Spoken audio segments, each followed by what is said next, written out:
kronične probleme. Mogoče bi bilo uporabno, da bi mogoče malo pisali, kako izgleda ena seansa oziroma terapija po metodi AEQ.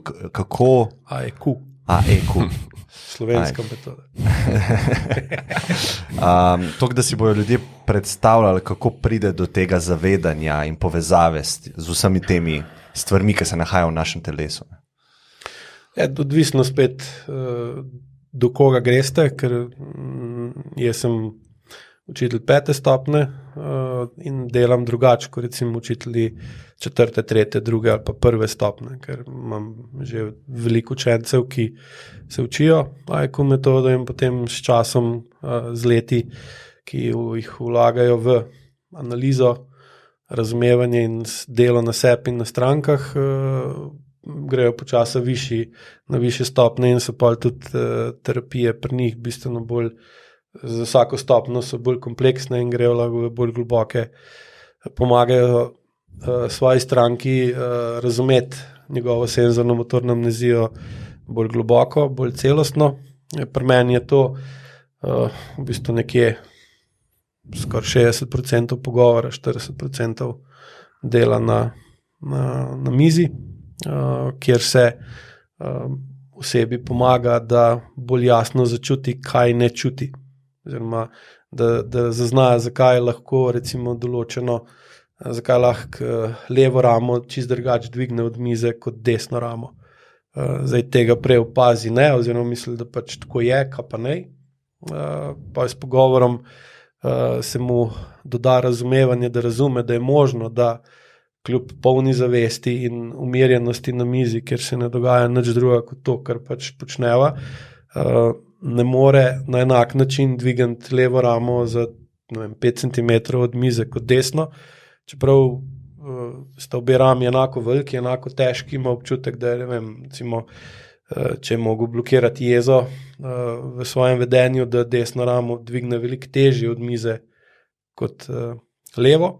Če je tak konkreten primer, s katerimi, močna senzorno-motorna amnezija, s katerimi večinoma delam, je celo tako, da vidi, da je ramo dvignil, čuti pa tega ne, se pravi mu senzorna informacija iz telesa ne pride do zavesti, viden signal, da se rama premika, pa pride. In to je tipičen primer senzorno-motorne amnezije, ko oseba vidi, da nogo premika, občutka iz noge pa nima. Samo zdaj, če recimo visi na mobitelu pa posluša muziko, ko hodi, se s tem niti ne bo ukvarjal, ker pač hodi.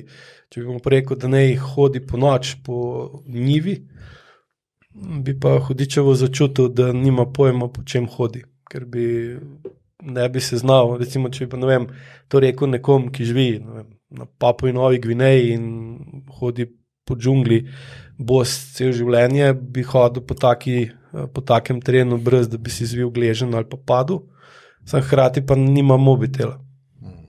Pa živi po bistveno nižjem standardu kot recimo mi in ima tudi jasno krajšo življenjsko dobo, ker je življenje tam bistveno bolj nevarno. Tako da vedno nekaj dobiš, nekaj pa daš.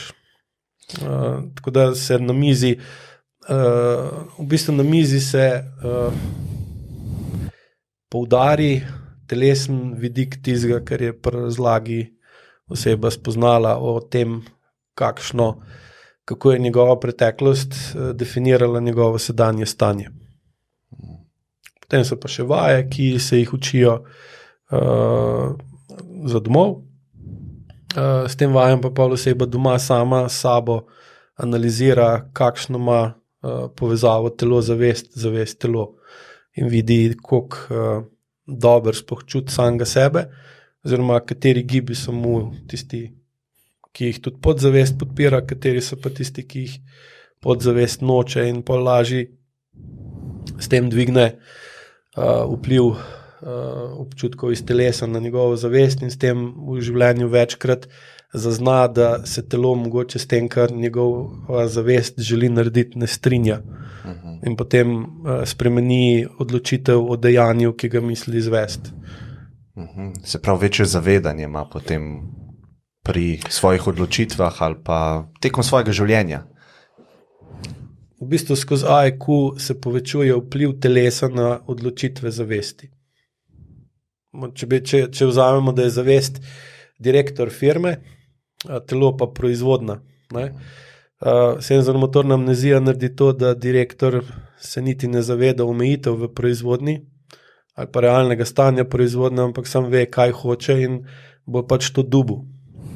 Recimo, ko pa Amazonu kaj že. Jeff Bezos. No, njega ne zanima, ali šofer sposoben dostaviti 400 paketov na dan ali ne.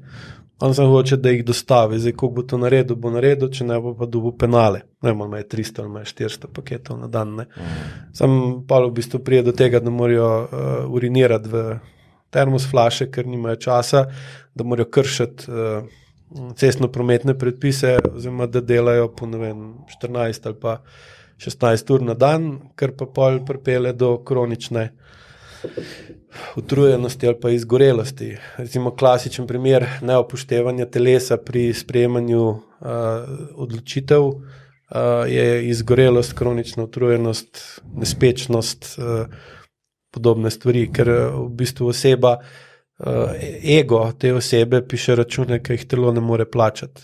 In zdaj, bolj ko imate vi močno senzorno-motorno amnezijo, več tega si lahko privoščite in napredujete bistveno hitreje kot ostali, sam pride pa za vami tisto, kar sem prej rekel, da podzavest dobiva vojno, oziroma, če smo čistočni, telo dobi vojno na koncu, čeprav zavest lahko dobiva pa velik bitk. In pol oseba misli, da je nepremagljiva in gre naprej, dokler jo na neki točki telo ne ustavi, včasih tako, da jo ubije dejansko, da pride do terminacije sistema, ker enostavno spozna, da ni upanja tukaj.